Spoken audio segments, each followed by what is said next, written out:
Radio. Blog Talk Radio.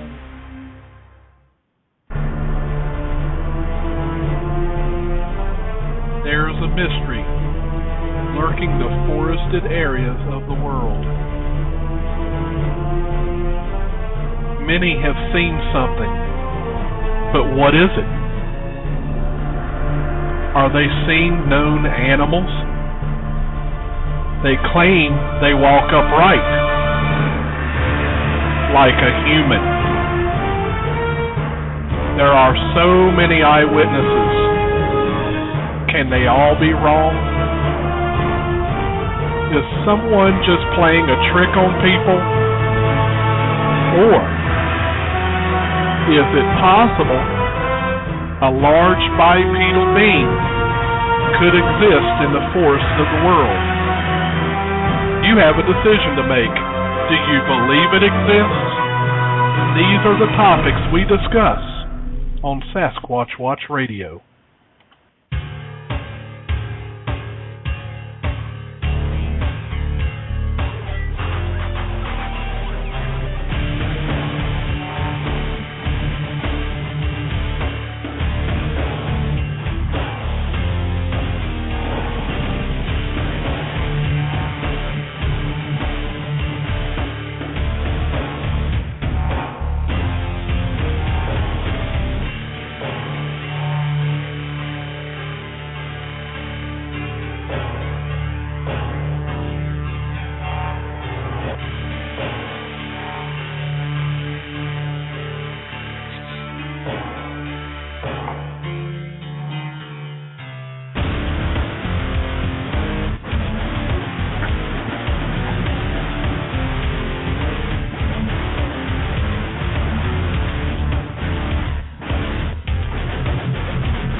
Welcome everyone to another episode of Sasquatch Watch Radio. Today is Tuesday, November 12th, 2013. Everybody's making a big deal out of today because it's 11/12/13. So, I don't know. What's the big deal with that, Creature Seeker? You know, Billy, I think it only counts if it's Friday the 13th. Yeah. Well, you know, I think since every month has the 13th, I don't think you can take it too seriously, but Friday the 13th is traditionally the day that you really got to keep your, wits about you. Oh, well, it's one of those things. Well, folks, I don't know how to say this. I guess we need to apologize. We have found out that Jerry, again, will not be able to join us today. At least we don't think so. It's possible he will call in, but possibly not. And I think, Bruce, you spoke to him earlier, and I guess there was an issue with his father. Yeah, his father's not feeling well, so Jerry had to take him to the hospital. So I really wish him the best of luck, and certainly, we want to make sure that his dad's okay. Jerry can come on the show anytime, so we wish him well. Yeah, so we apologize, folks. It's out of our control, and obviously the most important thing is to make sure his father's okay. So yeah. But that said, Jerry is harder to find than a Bigfoot in Clearfield County, Pennsylvania. I'll tell you, Billy. Well, this is the second week Jerry's on his no-show tour. So, but yes, I do want to say, Jerry he's a really nice guy. I've probably told the story before on the show, but I'll never forget the first time I met him. It was out on the West Coast, and I was at some event, and I see this guy. He's got long hair. He's wearing cut off sleeves. He's got tattoos all up and down his arms. And he's walking toward me, and I'm like, oh, I think this guy wants to throw down or something. And he comes over to me, and he hands me this button. It was like a button that had a picture of Patty on it, from the Patterson Gimlin film. And he hands it to me, and I know it's he goes, here, I want you to have this. And I was like, oh, how much do you want for it? Because I thought he was selling it to me. He goes, no, you can have it for free. I just wanted you to have it. He was just being a nice guy. I just couldn't. I'm like, I couldn't wrap my head around the fact that the guy was giving me a button just to be a nice guy, you know. And ever since then, you know, we've been good friends. And you know, I feel really bad for him because at the John Green event up in Canada, they really gave him a hard time when he was trying to cross the border. Yeah. You know, Billy, you don't want to mess around with the customs up there on the Canadian border because they do not fool around. I think they probably profiled him or something, and they gave him a body cavity. They gave him a body cavity search. Oh my gosh! This guy put the gloves on. He probably went up to his elbow, and oh my god!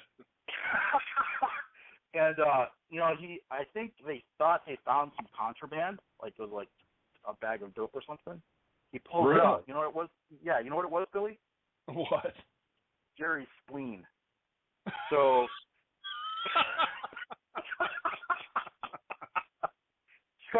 you guys do not fool around. You go across that border up there into Canada, and you better have your maple syrup in order because those customs officials are serving waffles big time. You know what I mean? Oh, so, wow. Yeah, poor guy. Well, but, you know, I would like to announce something real quick. Sure. I noticed that a few days ago it was old school Nate's birthday, so I want to wish him a happy belated birthday. Oh, happy belated birthday, Nate. So I wanted to get that out there. And go ahead with what you were going to say. Oh, no, I was just going to say, you know, I was hoping Jerry could make it to the show because he just purchased a new van, and he's pulling out all the stops on this thing. He is outfitting it. You know, you talk about my tent being the Taj Mahal. He's got this van. He's going to put like a shower in it, a bed. He's going to have it like put cupboards in there. He's making it an official squatching vehicle, and so I just wanted really interested in this project. So I can't wait to see how that turns out. Yeah, it'll be interesting. Now, is he going to put any of that telescopic night vision cameras and thermal imagers and all that? Well, no, Billy, supposedly he cut the roof off the van, and he actually put like he increased the height of the van, so you can actually stand up inside the van. Oh, that's cool. Yeah.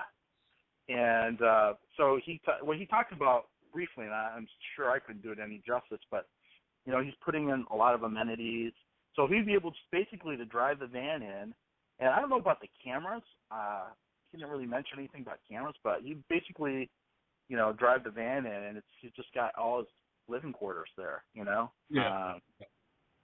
So that's kind of cool. He used to have a truck. So he had this truck, and he used to sleep in the back of the truck, and he had a cab on the back and some really nice doors and stuff like that. So kind of like what Pete Wilson did, you know, to his. So he had it done really nicely. And then, you know, he got rid of the truck, and now he's getting this van. He's really excited about it. So, well, you've seen Pete Wilson's new digs, haven't you? No, I have not.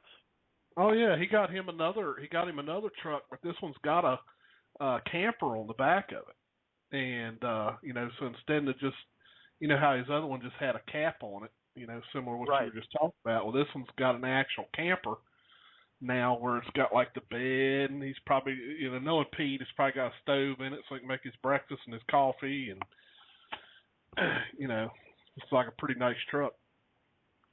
I can't wait to see that. I didn't know he is he all finished outfitting this thing? No, you know Pete. He's never finished outfitting. I'm sure he'll put more in it, but yeah, he sent me some pictures of it. Remember his last truck? He had the storage on the side of the pickup truck where he had batteries to power all his electronics and things like that. Yep. Unfortunately, it wasn't soundproof, so when he slept at night, we could hear him snoring. But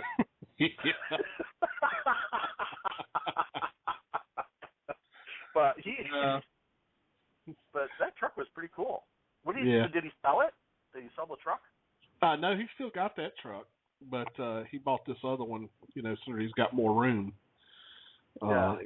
So that's good, being up there in good old state of Montana up there. I'm sure he's having a good time. Yeah, they got, Montana's really known more for cattle mutilations than for Bigfoot, but I'm sure they have activity up there.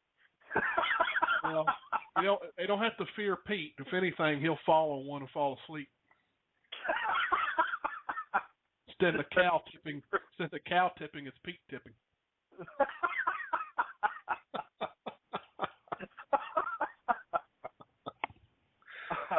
Oh man, let me make sure we've got a Skype caller. Let me make sure they're not wanting to speak with us on the radio show. Skype caller, you're on the air. Hello, you there? All right, maybe they're just tuning in. Just tuning in. We had a lot of people don't know this probably, but we had a special edition show on Sunday that was a lot of fun. Oh yeah. Hopefully people saw that or saw the advertisement for it. We had Adam Davies out of the UK with us, giving us some updates about the orang pendek. It was he's a fun guy to speak to. He is. That was a lot of fun, and he just seemed like a really nice guy, and it seemed like he's had a lot of adventures out there. Yeah, he's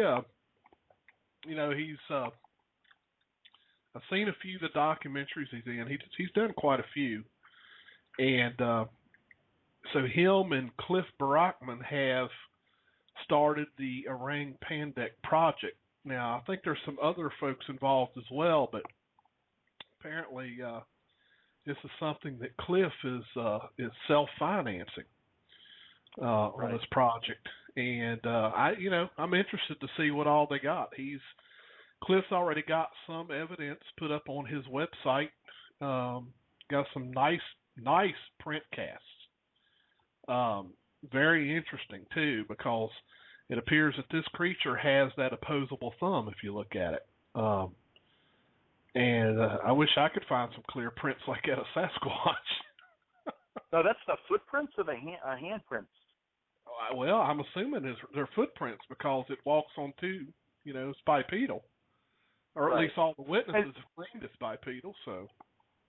And for those people who aren't familiar with the Orang Pendek, it's supposedly, people have reported a creature that's shorter. It's not as large as the North American Sasquatch, but it's this basically hairy, bipedal, primate, I guess.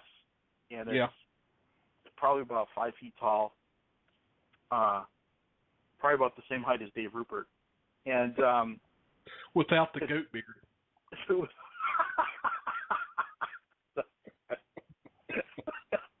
An interesting thing about the goat beard, Billy. If you eat Terry Rupert's cooking long enough, you actually start to look like a billy goat, and I think you develop the beard as sort of the byproduct of the hardening of your stomach and intestines. There's they live in this little town in Pennsylvania, and the emergency room in the hospital, that little town, actually has a manual for what to do if you accidentally ingest some of Terry's cooking. Now, Billy, the interesting thing is that in the manual it says the first thing is to induce vomiting, but I can tell you from personal experience, you really don't have to induce vomiting because that just follows as a natural progression of your meal. So well, he must have heard you. He heard you talking about him. He just logged in.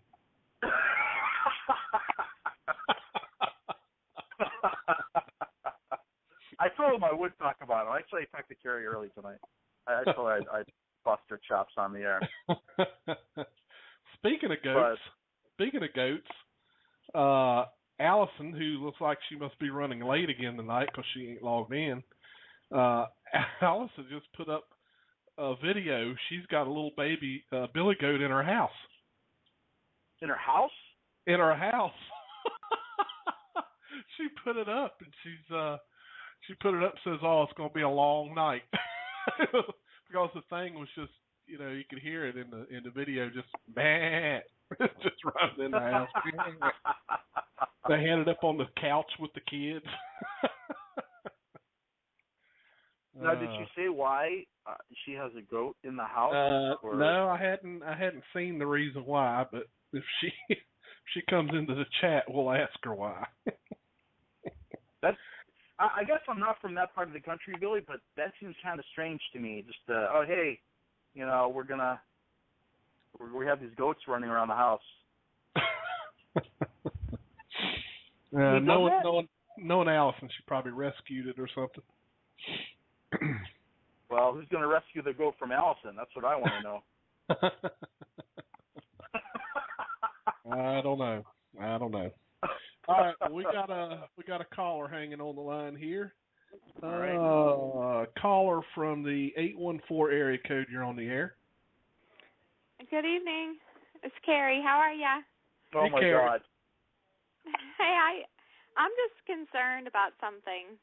What's that, Carrie? Allison might have, like, Dave's next of kin in her house. I don't know. It's true. That's true. Have you been keeping a tight leash on Dave? I try, but he's hard to handle. I mean, she's going to be, like, if she's got a billy goat in her house, I don't know what she's going to do. Yeah, if she survives the night, I'd like to know her secrets.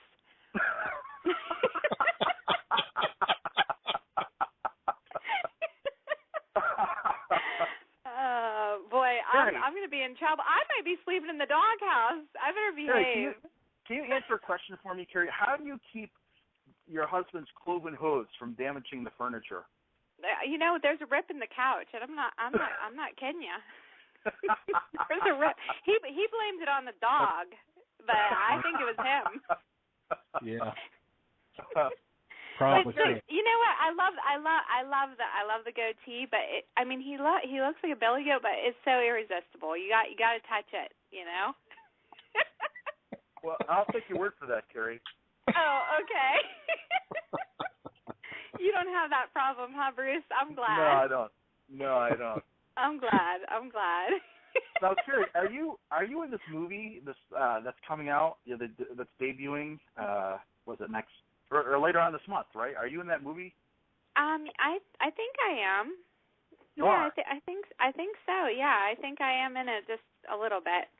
I had something happen when we were out researching, and so I was told that piece was in there. So I don't know how I did, and if it's true about adding 10 pounds, I don't even know if I want to watch it. Like on TV. I'm afraid. Well, for those of you who don't know, there's a movie that's debuting in Pennsylvania, and it actually features some of the researchers you've come to know and love from the show. And I guess Dave's in it. Martini Cavallini is in it. Altman is in it. Yeah, and it's called what's it called, Terry? Ron Gallucci's in it. Yeah. It is called Mountain Devil. Mountain Devil. That's right.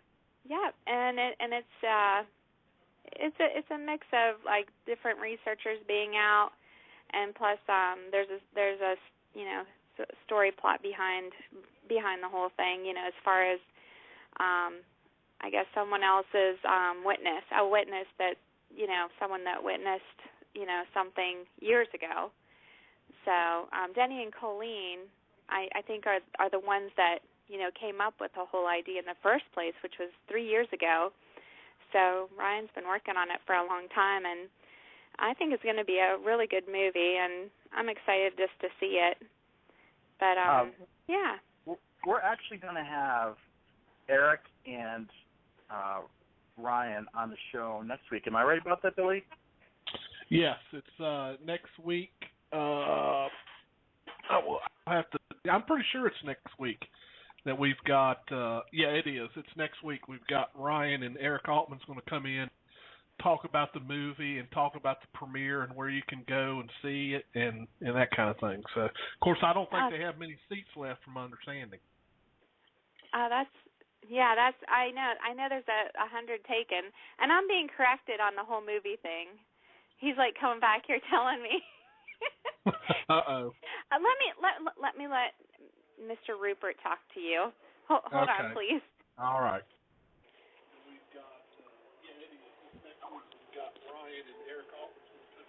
Hello. Hello. Hey, what's going on? What's up, Dave? I don't know. I guess I'm on your show. What's happening? Well, it's our understanding that we have been given bad information about what the movie is. So.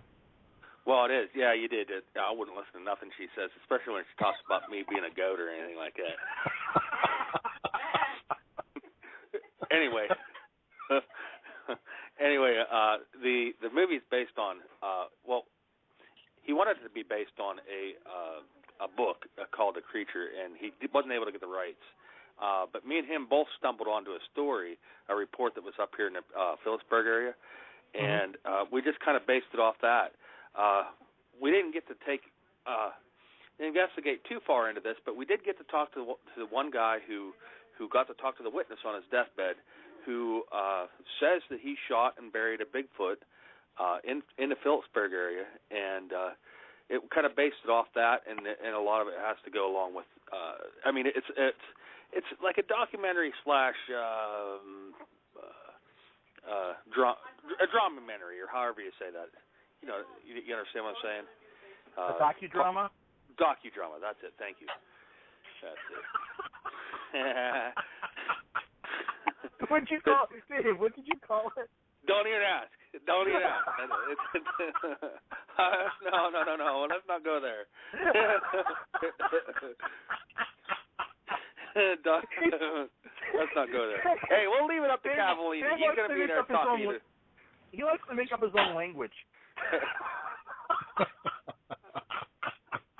They're called Davidisms. All right.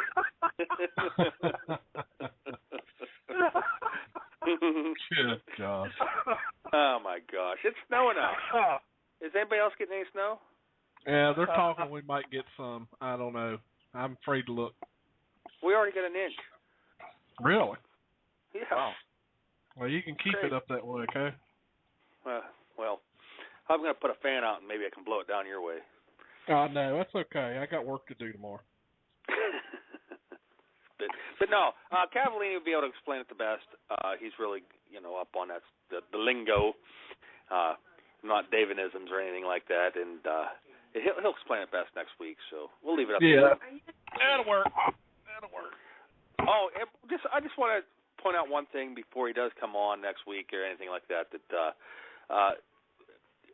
for $10, you can touch my beard at the preview of the movie. Oh, man. So, wow. All right. Well, hey, I'll let you guys go. All right. You can talk to Cavallini next week. Okay. All right. Bye. All right. Thanks, Bye. Dave. So, Billy, what information did Dave offer us that we didn't already know?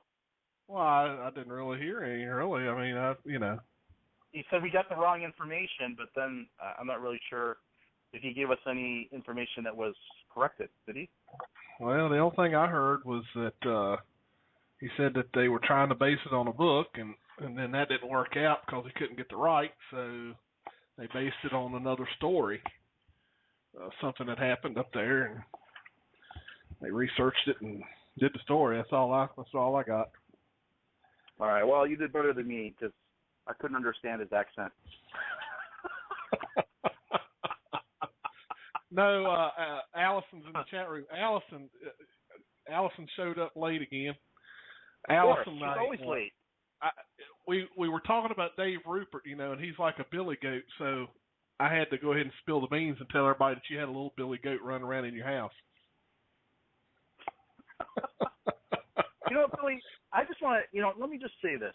Every week, right, we have the show on pretty much at the same time, every week. And every week, Allison gets onto the show. She's always like a half hour or 45 minutes late. And then once she gets on the show, she'll spend the last minutes of the show complaining about, oh, the show's not long enough. Well, hey, Allison, if you were on time, it would be long enough. You know? Log on to the show. The show starts at 9 Eastern Standard. Log on to the show at 9, and then it'll be long enough for you. But if you log on 15 minutes, before the show ends, of course it's not going to be enough time. Just be on time. Let the goats do. Leave them alone. Just log into the show on time. Oh man. Does this give everybody on the show a hard time night? Is that what this has turned into? I know. I think that's how it's panning out, Billy. It's in season. Yeah. Well, anyway, we were talking about Adam Davies before and about the orang pendek. If anyone hasn't listened to that show on Sunday that we did, it's in the archives. It's a very interesting show, and we even got quite a few laughs out of Adam. We were talking about everything. I mean, kind of like we do every night. We kind of go off subject and just talk about different things. And we were cutting some jokes with him and talking about, we asked him if there was any money in what he was doing, and he kind of laughed. And, we kind of made some jokes about conferences and how much money you make off of conferences. So, it was fun. We had a good time with him, and he can kid around just like the next fella. Oh yeah, he's got Adam's got a great sense of humor. Yeah, he does. He really does. He's got some pretty cool stories too. I mean, I hope people are able to download that show because he talked about basically he was doing research in this national park out there in Indonesia, and the park is basically has the largest concentration of tigers probably in the world. So yeah. It's pretty dangerous in this park because it's on this island, and the national park is located on this island. So the tigers they're not going anywhere. They're hanging out there. So he was talking about the tigers and then the leeches that are all over the place there. It's pretty interesting. Yeah, it could be, I wouldn't care for the leech thing. I mean, mosquitoes and stuff like that are bad enough, but leeches, it's a little overboard, man. Yeah, the leeches, I will tell you, because I've been down in the jungles in Central America, and, living up in the Northeast, Billy, we only worry about leeches when we're in the water. But, right. Same here. In these jungles, the leeches kind of they just crawl over land. They're like little inchworms. And what they do is they kind of crawl out on these leaves, and then they kind of sniff the air for carbon dioxide. And if they smell carbon dioxide, they just basically make their way toward it. So as you're walking down a path or whatever and you brush against some leaves, that's how the leeches get on you, or they'll drop out of the trees or whatever. And they get on your neck, and they just get all over the place. And they grow actually incredibly large once they latch onto you and start sucking out your blood. They grow pretty large, and it's disgusting when you try to pull them off, and there's blood everywhere. But with a trick that people use, and I haven't tried this myself, but they actually take tobacco and they'll mix it with a little water, and they actually rub it on their shoes to keep the leeches from crawling up their shoes and up their pant legs. Supposedly leeches don't like tobacco. Go figure. But yeah, I'm not a big fan of leeches myself. I could really do without them. Yeah, that's the reason you won't really find me. That's why I don't like swimming in the fishing ponds and stuff like that, because in the creeks and you pick them things up. It's depending on where you're at, they're worse in some areas than others, but you can bet it's going to happen in the summer. Oh, definitely. The leeches themselves, I guess they're traditionally leeches have been used for medicinal purposes. the people who have actually will attach a leech to somebody, and because the leeches, when they attach to you, they have something in their saliva that's like an anticoagulant. Yeah. So, doctors have used leeches, medicinally for centuries, I guess. Right. Me, Billy, I'm not a big fan of leeches. If I never see another leech, I'm good with that. I know. I don't care for them. Ticks, none of that. But you spend time out in the woods, you got to deal with a lot of that stuff. I mean, I've come home with. Fortunately for me, for some reason, ticks don't seem to like me. So it's very rare that they actually lodge into me. A lot of times I'll catch them just crawling on me, and I'll just pull them off and kill them. But other than that, they've been very rare that I've ever had one that actually bit into me. So for some reason they don't like, which is odd. Ticks don't like me, but mosquitoes love me, and I have not been able to figure that one out. It is kind of weird. Yeah, it is. I don't know if you remember, but we did that expedition, Billy. It was you, myself, and another person, and the three of us was down there in Spotsylvania, and we were walking through the woods, and we always, as part of, standard operating procedure, we do a tick check. So once you walk out of the woods, you just, right. And that one day, the three of us, we pulled, I think it was something like 18 ticks off of us. Yeah. I don't know if you remember that, but that was probably the worst I've ever seen it. Oh, yeah. Yeah, like I say, I usually just find them crawling, though. It's not very often that they bite in. Yeah. And they usually have to stay attached for a fair amount before, they really get embedded. They actually have these little, they're like little picks that you just, you can purchase them at REI, but it's like a little kind of a wedge, and if you have a tick embedded in you, you actually place this, it's like a wedge, and you can actually pry the tick head up out of your skin safely, supposedly. I've never tried it. Right.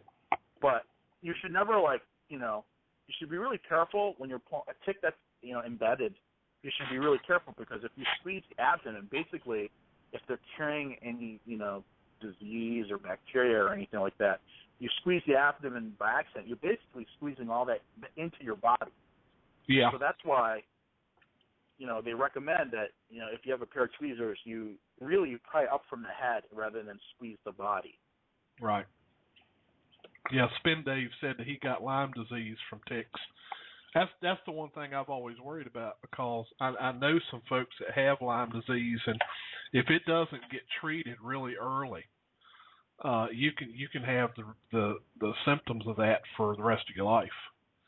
Everything from fatigue to just not having any energy. They say it's almost like having the flu. Just feeling bad. That's one thing I've always worried about. But like I say, fortunately, that it's very rare that they ever bite into me. But that Lyme disease is something else. Spin Dave, I hope you caught it early.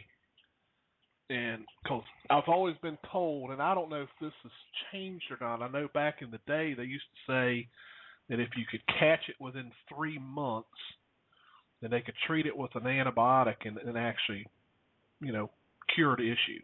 Now, I don't know if that's still true or if there's new information on that or not, but I know back, a while back, that's what I used to hear all the time. I heard the same thing, Billy. I heard that if you could catch it early, you can actually counteract the effects. Right. In it. But I don't. That could be a wives' tale. Don't take my advice on it. Yeah, I'm not sure. Boothie has said that you can catch leeches by putting cabbage in water, and then they will bore into it because they like the iron in it. Really? Yeah. That's interesting.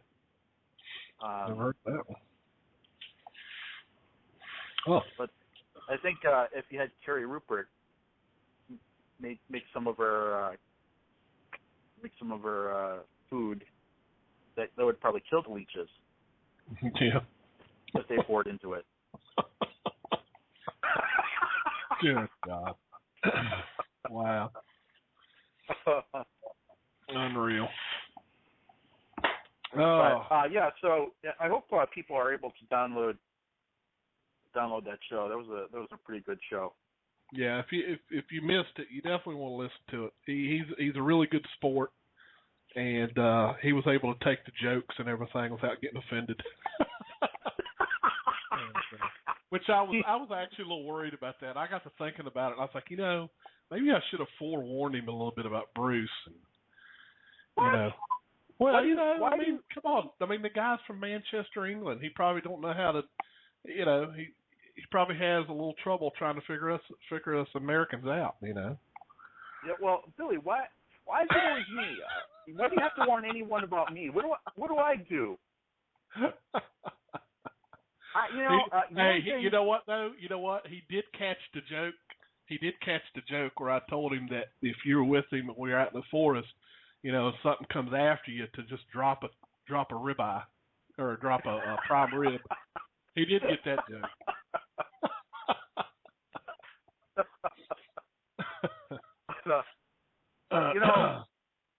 People sort of emphasize the fact that I pick on everyone, but I take my ribbing just like everyone else. I mean, how many times do people in the chat room make fun of my prime rib eating or steak eating habits? They make fun of my tent, calling it the Taj Mahal, accuse me of stealing Oreos. I mean, yeah. I can take it just, I dish it out, but I take it, a lot of the times, Billy. Yeah, you dish it out too. I mean, good. No, not really. The entire United States is afraid to eat Carrie's cooking. Billy, as they should be. As they should be. She made me a ham sandwich, and when we were at Creature Weekend last weekend, we were out on the trail. Yeah. She knew that we were probably hungry because we hadn't ate that day, and she brought us came and made sandwiches for us on the trail, and there was nothing wrong with the sandwich. I enjoyed the sandwich. What kind of sandwich was it, Billy? I think it was a ham sandwich. I mean, it was, she put some Miracle Whip on it, some ham, cheese, and I mean, it was good because I hadn't had anything to eat all day. Well, Billy, you know what? I grew up on ham sandwich. Seriously. I don't know if basically what you're telling me is this ham sandwich is her culinary crowning achievement.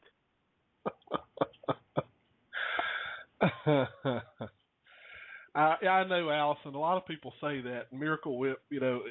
It's funny because that's a salad dressing, not necessarily a mayonnaise. Funny thing is I actually grew up down south, and honestly, a lot of Southern people like to use Miracle Whip as mayonnaise. I know my aunt used to make fried bologna and egg sandwiches in the morning for breakfast, and she put Miracle Whip on those sandwiches. It was actually pretty good. Billy, it sounds like your aunt was getting cooking lessons from Carrie Rupert.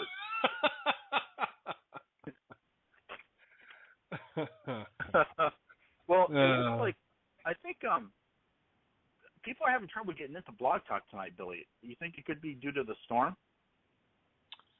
Well, yeah, it may be. I know. I think didn't Dave say they already had a couple inches on the ground? I mean, it's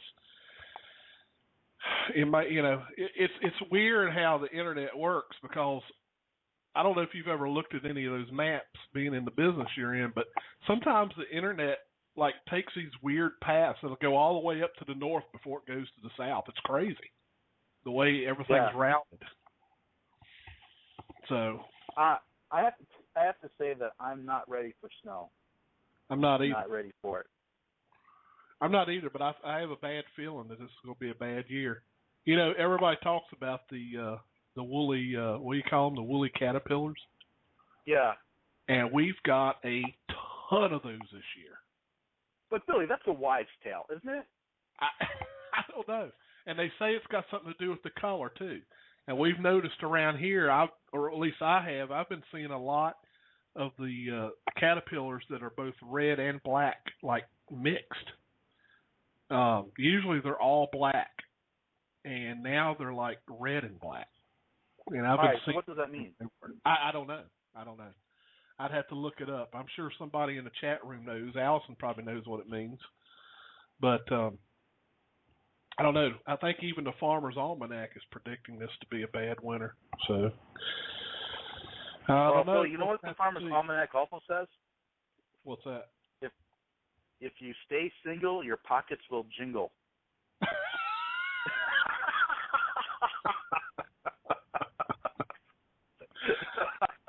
So is that why you stayed single? So your pockets will jingle? Okay.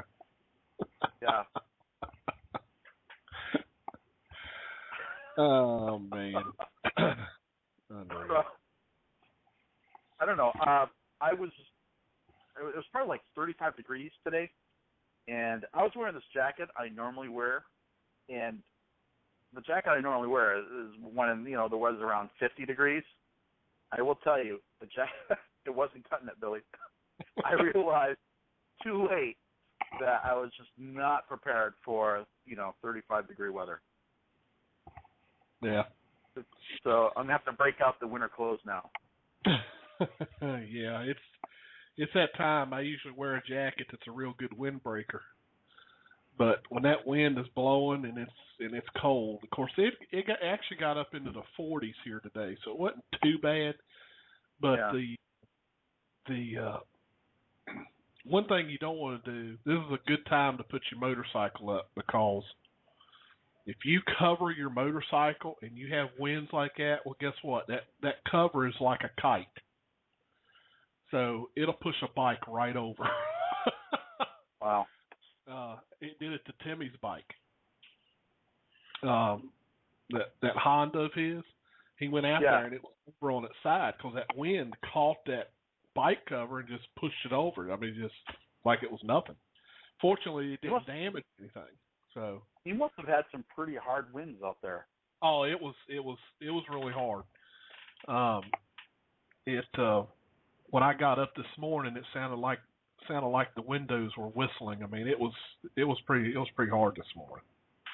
One of the times I remember where the wind was the hardest, I was actually on a squatching expedition, and we had gone out. It was late. It was in November, just like now, but it was one of those really cold, crisp, dry days. But there were 35, 40 mile an hour winds, and I was just freezing my butt off. And I'm just sitting there in the woods. You couldn't hear jack because the wind was whipping up. Everything was, trees were squeaking and rubbing against each other. The leaves were just rattling. It was almost deafening. But here we were looking for Sasquatch, right. And I'm trying to, I was thinking to myself, Sasquatch could walk right up behind me. I wouldn't even hear him. Yeah. Well, it's the same thing when you're sitting out there in the rain. I mean, you just can't hear anything. Yeah. It's just plus it's miserable you're sitting out in the rain. But yeah, it's just it's those little issues that we run into when we go out and we do searching. So, well, if anybody wants to call in and instead of listening to us boringly talk, you can call in to 347-237-5070. Again, it's 347-237-5070. When you call in, you'll be prompted to press the 1 button. That way it puts a little flag up to tell you want to speak. So if anybody wants to call in, feel free to do so. We've got about another 15 minutes of the show. But otherwise, me and Bruce will just have to find some other stuff to talk. Oh, somebody took us up on the offer. Here we go.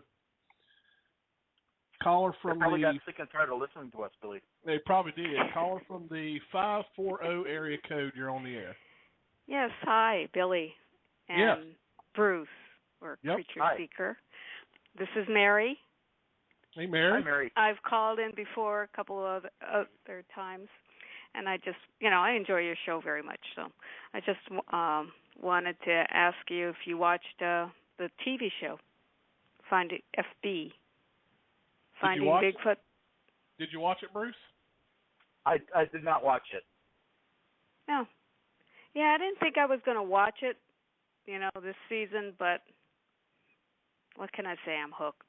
How was that one, Mary? I didn't get to watch the new one because I think didn't they do over in Boggy Creek? Oh yeah, they did Boggy Creek, and there was something else. Thanks for reminding me about that one. That one was really, really interesting. What do you think about Mary? Didn't somebody say they got a thermal image? Yes. Okay. I'm not sure. I think Renee spent the night out there. Mhm. And I think she got some signature. Okay. Because she was talking about how big it was. Yeah. And let's see. They had these accounts, recent accounts. Right. Not 40-year accounts. Right. Recent Right. accounts. Yeah. And I think there were about 4 different people that they, highlighted. Yeah. So Mary, I can't remember. To tell you the truth, I can't remember much of it. One good thing about it is the show, they don't put those little captions on anymore. Yeah. Which, used to bother me. They're kind of distracting. Well, you know what they do with that, Mary? You know what they do is on the new seasons when they show them, they don't put them on there. But then when they do like the reruns, they edit it and put all those in there. So that episode will actually have that later on. Because they go back. Okay. Yeah, they go back. Oh, yeah, and edit they go back it. and they go through it and all Yeah. that stuff. Yeah. Thanks for. Yep. Now I don't have to watch the reruns. But like I said, I'm hooked. So I probably will watch it. Mary, I always put Renee on mute. when you watched the episode of Finding Bigfoot and you saw the heat signature, Mary, in your opinion, because I didn't see that episode, in your opinion, it looked like a bipedal creature, but in your opinion, could it have been a human versus a Sasquatch? It's so hard to tell. You can't tell. Yeah. With our perspective, it looked like a little dot to me. I couldn't tell if it was big. Yeah. Or, it's you have to be there. Yeah. So it's like with everything else, and I'm watching. Truthfully, I want to hear the audio. Yeah. The audio is what, to me, is much more compelling. I don't need to see them because, I think their audio is what, is evidence enough. With Nelson and Moorhead and all of their research. Bears don't do that. I have to admit, Moose that Ron, don't do that. Right, Ron does have a lot of interesting audio. I mean, I have to give him credit there. There is some strange vocalizations in his recordings, and we love hearing him speak about it. I mean, he spoke at Creature Weekend last year, and I think everybody was very interested to hear what he had to say. Right, yeah, and Dr. Really Johnson has his, his stuff. So, yeah, that's what I'd like to. And the knocking, which, I wish they wouldn't have to do that. Yeah. I think if all they need to do is talk amongst themselves, maybe, and be cool about it. But I guess with 15 people, you really can't. Sasquatch is going to say, well. Well, yeah. I mean, with all of that equipment and everything, it just makes them, yeah, they stand out like a sore thumb. That's for sure. Right. So, Anyway, I was just wondering if you guys were into it anymore, and it seems like they seem to be on another track, hopefully. Yeah. You know, being Yeah, out we'll there have to- like a bunch of cattle and just doesn't Yeah, we'll have to see. Isn't warranted. We'll have to see what direction they take the show. Uh-huh. So, yeah. well, thank you, Mary. We appreciate you calling in and telling us about that. Well, I just thought maybe, you know, you guys can probably watch it on YouTube or when the reruns come and those annoying captions come out too. Oh, yeah, I'm sure. Okay, well, thanks, you guys. I really enjoy you guys bantering. All right. Oh, thanks, Mary. Oh, that's good. Billy, But, she said she enjoyed the show. Do you think she got us mixed up with someone else? What do you mean? No, she said she enjoyed the show. Do you think she got us mixed up with someone else? Oh, I thought you were talking about Finding Bigfoot. No, Mary is actually here pretty religiously. I see her all the time call in and listen to the show on the phone, so she's here quite a bit. So, and you know, we got a lot of folks listening in on the chat room too. We got several guests in there, and just so the guests know, just in case this is the first time tuning in, you are able to sign up with an account. That way, you can put your name in there, and it's free to sign up for a listener account. So just letting everybody know that. All right, Bruce. Well, we got another 8 minutes left. What other kind of torture can we put these people through? Well, Billy, next week we have Eric Altman and Ryan Cavallini coming on the show to talk about Mountain Devil. The Mountain Devil, the search for Frank Peterson? Yes. Okay. Yes. And they'll also be talking about, I guess they're doing a premiere. They're actually going to be premiering the movie at this movie theater out there in Pennsylvania, and they'll be able to tell us, how to get tickets and stuff like that. So I guess the movie theater seats like 250 people. So the good news is that the worst case scenario is that only 250 people are going to be bored watching the movie. Goodness sakes. I know, that was a cheap shot. I'll wait for them to come on next week before I bust their chops about the movie. All right, well, we got another one holding on the line. Area code 307, you're on the air. Hey, guys, it's Nate. Hey, Nate. I want to agree with Mary. I watched that show, and I was all excited because I enjoyed the first two seasons. And third season, it was kind of like, well, where are they going with this? And that show just blows. It sucks. It was just entertainment and no serious. It's kind of like they don't take themselves seriously anymore. They were playing the movie, the actual Legend of Boggy Creek movie, out in the woods in the middle of the night. You're going to scare game away from how many counties away, and you think that's going to attract a Sasquatch? And, it was just, I don't know. It's just kind of gone another direction. It's kind of like they're wanting maybe, the people that are serious about it to get people to think that Bigfoot is just a hoax. So, there's less people going out in the woods and banging on trees and, interrupting each other's calls and getting all confused as to what's really out there, because the whole writing was different. I agree with Mary. It went a different direction. And Lyle, who was on the show, Matt Moneymaker kind of introduced him like he was a nobody.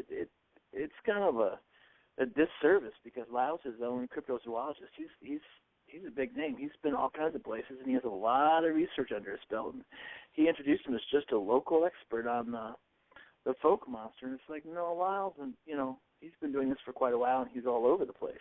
Yeah. I would agree with you on that. Lyle is a real researcher in that he actually goes out to the locations, does his research, but also he's just a very keen observer, and he will go to the library, looking up information just to know what the real story is. So Lyle, I place him really high up, for whatever that's worth. I place him really high up on the scale as being like a very good researcher.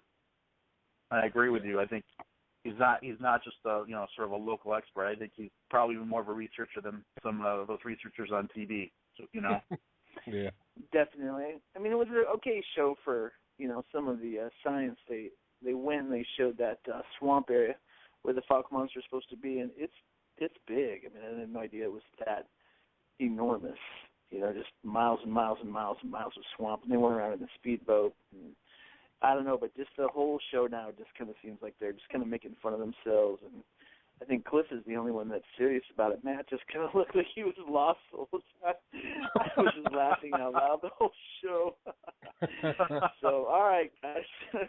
I enjoyed the show on Sunday. That was great. I wish he would have shared some more details, though, about the orang pendek instead of just talking about the trip. And, there's just hardly any knowledge about, what do they eat? What do they do? We've got a lot of lore around Sasquatch. There's so much information that comes out about Sasquatch habits and what's going on, but, the orang pendek, it's still on the animal shelf versus the proto-humans. So if you ever have them back, we need to pound them for, details. Where do they sleep? Where do they eat? What times of day are they busy? Are they just around farms? What else is going on? Because there's just kind of the same old information. Nate, the challenge, unfortunately, the challenge is the same challenge we have researching Bigfoot here in North America, and that is, not a lot is known about the orang pendek. It's a very, very elusive creature, and the areas where it's been sighted are very, very remote. And I tried to ask Adam if he had run into this, but there's just a lot of, the culture is different. So when you go to these areas, we have sort of, local villagers. There's a lot of lore and mythology that sort of gets mixed in. So you don't, a lot of times you just don't know, for example, one of the, part of the lore is the reason why, this creature is so elusive is that its feet are pointed backwards. So that's why no one can track it. Well, obviously, that's ridiculous. But that, people really believe that. That's part of the superstition. And the thing is, no one really does know what these creatures eat, where they hang out. The area that they're in is so remote. I mean, we're talking, rainforest and very mountainous areas. And just to even get out there, you have to endure, areas that are inaccessible, and you have to endure leeches, the threat of, wild animals like tigers. It's just very difficult to research in those areas. So I agree. I'd love to know more about this creature. There's just not much. And I've combed the internet looking for information about the orang pendek. But here's the thing, though, Bruce. You and Billy, what do you guys think about this? I mean, for all the shows coming out, everything from sheep squatch to pterodactyls to whatever, it's like we tune into those shows because, it's a show about cryptozoology. That's great. But after all the hours and hours and hours of stuff, you really are searching for one new fact or one new thing that can be known because you're slowly building a case book. You're slowly putting together things that keep happening over and over and over that you can kind of separate the mythology, as you pointed out, from the science, from the habits, from, the actual believable things that happen. What do you guys think about that? I mean, is it just pure entertainment? The people at our camp who are serious about it, we're looking for one new fact. I honestly think that finding Bigfoot is merely for entertainment purposes. I've always thought that because if you ever notice on the show, they're trying to characterize each of the characters. You got Matt, you've got Bobo, you've got Renee, and you've got Cliff. And you'll notice that, or at least this is what I've noticed. I mean, correct me if I'm wrong, but have you noticed that entertainment value-wise, all the late night TV shows, Jay Leno and all them, they love Bobo. I mean, Bobo's been interviewed, I think, by more of the Tonight shows and the late night shows than any of the members on the whole team. And I've even heard people say that if anybody did a show, if the Finding Bigfoot show went away, that Bobo would probably get a contract right away for something else, because it's almost like they're developing the characters, and people enjoy seeing like the arguing, Matt Moneymaker arguing about something, and then you got Renee who denies everything that happens, and it's almost like they're trying to create like just an entertainment value.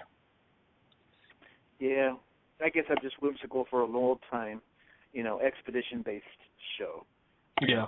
But good show tonight, guys. Thanks for letting me say my little piece there, and I'll see you guys next week. All right, thanks Nate. Thanks for calling in, You're Nate. welcome, guys. No problem. Take care. All right, and we got one more caller on the line. We'll go ahead and take them before we go off the air. Caller from the 814 area code, you're on the air. Hey, it's Carrie again. I hope it's okay if I call twice. Yeah, sure. fine. I just had a comment about I know the whole Finding Bigfoot show has come up quite a bit. I mean, I agree with you, Billy and Bruce. Like, it's pure entertainment. Half the time you go out there, you don't get any evidence. You don't have anything happen. But being a good researcher is taking account of anything and logging everything and knowing, and predicting what you think might be the truth until we do find it.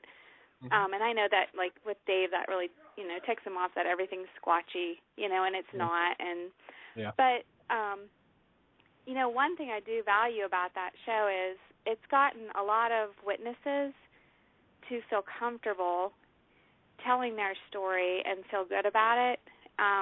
With Pennsylvania Bigfoot Society, we've gotten a lot better about people feeling good about calling in or, getting on our website if something happens, and, not minding having contact them later and meeting up with us. And we did that way before the show, and I know you guys have too with your groups. But now, I don't know, do you agree that it's more welcomed, and it's like it almost in society it's more accepted that this might be out there now because of the entertainment value, and because it's out there now, people think it's cool now, where before we were just a bunch of weirdos, Now it's like, it's getting, I think it helped make things as far as like people feeling comfortable, and feeling confident in reporting things. But I don't know. I think it did bring out awareness and kind of made people more aware of the subject. The only downfall I have ever seen from the show is that now we get overwhelmed with hotline calls and reports of people just hearing things in the woods now. They hear what they think is a wood knock, they report it. If they hear something screaming in the woods, they report it. So we're getting a lot of audio encounter reports now. Okay, so false. Yeah, that's true. Right. Yeah, it could go both ways. Right. Or people want to get more involved because it's the in thing, like when Finding Nemo came out, everybody all the kids want to buy a clownfish, Yeah. Yep. Exactly. Yep. Yep. Well, I think I think for me, my opinion is that it's a double-edged sword, because on one hand, Terry's right. I think it's gotten more mainstream now, but on the other hand, I think that people who said, well, I think people that are crazy, I think their worst fears are confirmed. By the show. You're not crazy yet. You haven't eaten my cooking, no matter how hard I try. You know what, Terry? I you really haven't guided up. You have made comments. I've been gritting my teeth. Like, should I call? I got to stand up for my cooking. Billy did that for me. Well, Terry, let me just say that, have I made some disparaging comments about your cooking? Perhaps, but I do like it. I like it when you call the show, because when you're talking on the phone, I know you're not cooking, so that's a good thing. Oh, that is good. You know what? You missed it. One of our other researchers called last night, and he's been so busy, and he called us, said, hey, I have the next 2 months off, we can get out. And the fire alarm started going off, and Dave's like, "Oh, there's our alarm telling me that dinner's done." And and Ron, he's so sweet. He's like, "Oh," he said, "It's it's probably just some, what are you making, chicken?" I said, and he's like, "Oh, it's just the juice. It probably went down on the oven." And I'm like, "Oh yeah, you're so nice." It's true. I got a thermometer now, so I'm getting better. I got a cooking thermometer. Terry's the only person I know who uses a smoke alarm as a timer. No, you know what? I do. Billy, you think I'm making this up, but my hand to God, I'll call Terry and Dave randomly during dinner, and like 2 out of 3 times I call, you'll hear someone choking in the background. I swear to God. He knew what he was getting into when he married me, because the people I used to work with, my boss warned them. I worked at a bank. I was a teller, and the whole lobby, I was making soup, and the whole lobby, like, it was in smoke. And he's like, "What's happening? Is there a fire?" And he came into the kitchen. I'm like, "I'm making soup." He's like, "Oh, my gosh, you're engaged. I'll have to talk to him." I'm like, "Oh, no." I said, "I didn't set off any water, did I? Or, nothing, the fire department wasn't called. I'm so sorry." He's like, "Just don't use the oven. Just don't use the oven." You actually burned soup, Terry. Is that what you're saying? Huh? You've actually burned soup? I did burn soup. Wow. You know what? That was like 16 years ago. I've gotten better with soup. Now you've graduated to burning full meals. Yeah, like chicken and. Dave tried to teach me the other night. I made grilled cheese, and I just can't not get like the grilled cheese like perfect. It usually turns black, and so he's like, "You use too much butter," so he ended up doing it for me. But Terry. I got to keep trying. You got to give me an A+ for that. Terry, let me give you a little tip, okay? If you're making grilled cheese and it's turning black, it's not that you're using too much butter, it's that you're using too much heat. No, I turned it down. I turned the heat down. Maybe Bigfoot would like my cooking. Maybe I should start taking out like any burnt things and giving it. You know what? That might be an idea. That'll keep the leeches away. Yeah, leeches. Yeah.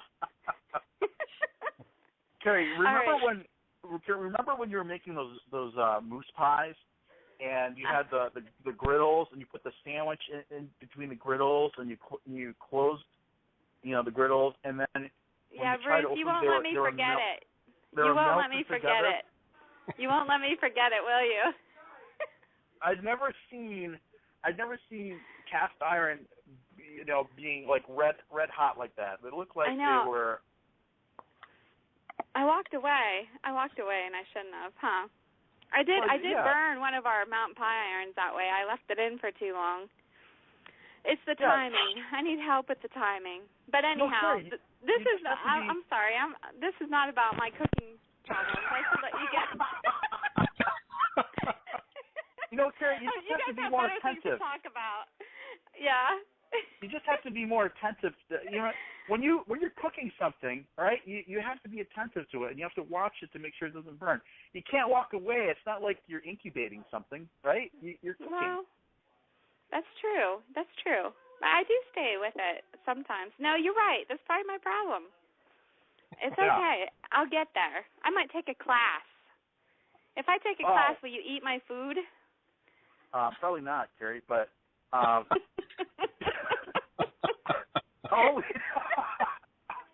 only if you take a class in first aid. You're supposed to be. I took my class in first aid. Did you? Yeah, I did. I do that every summer, so I'm good. So if you need any first aid, I'm there. So that's why you can eat my cooking. I almost guarantee I will if I eat your cooking. All right. Well, good night, you guys. Thank you. Thanks for calling in, Terry. Bye-bye. Bye. Oh, it's always fun, isn't it? Terry's a sweetheart. She really is. she really is a nice, you know. I was gonna say a cook, but she's not. She's a bad cook, but she's a really nice person. Like, her cooking will take years off your life. So I mean, you gotta take the good with the bad, you know, Billy. I understand. All right. Well, I think we've probably destroyed this show very well tonight. Probably. So I think we'll call it a night. And so next Tuesday, 9 p.m. Eastern, everybody tune in, as we will have Eric Altman and Ryan. How do you pronounce his last name? Cavallini? It rhymes with Martini. Martini Cavallini. And we'll have them on the show to tell us about the upcoming premiere of the movie Mountain Devil, The Search for Frank Peterson. So we look forward to that next week. And until then, Bruce, do you have anything else before we sign out? No, although, Billy, you had some pretty interesting stats about downloads and stuff. Is this an appropriate time to share that?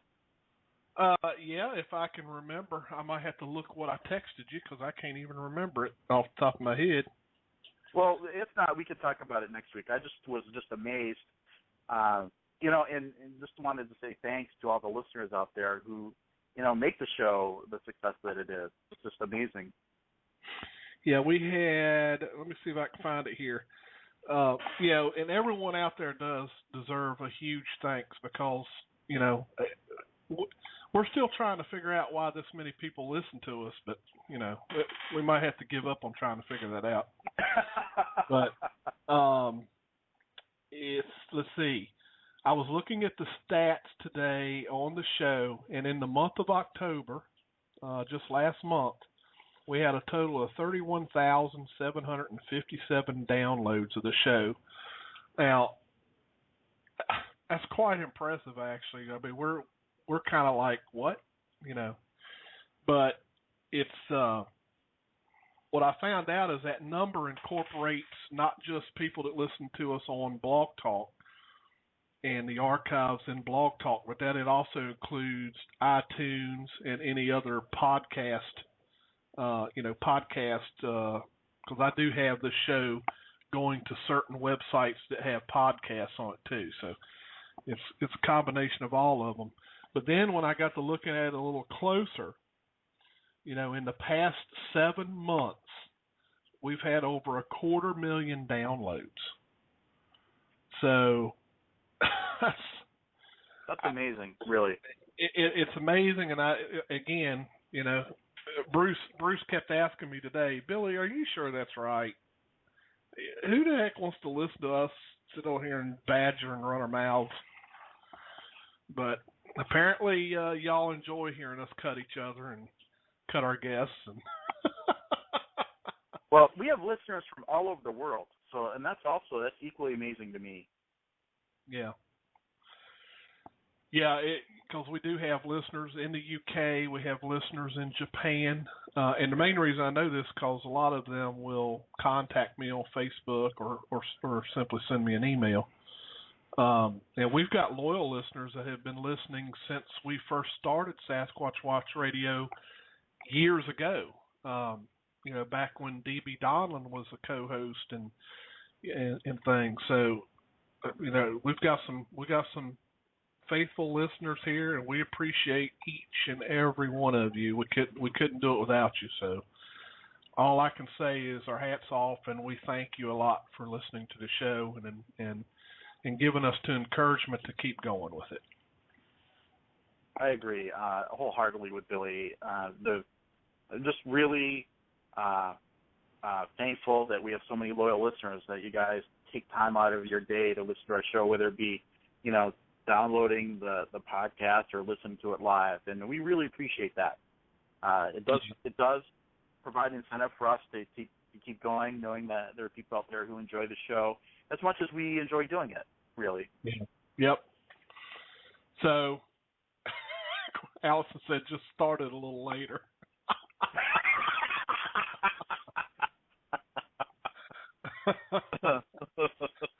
Oh, man. Well, anyway. All right. Well, thanks everyone for tuning in as always. Thanks, Bruce, for being here and helping me out with the show. And my pleasure, Billy. We will see everyone next Tuesday night at 9 p.m. Eastern. Good night, everybody. Good night, everyone.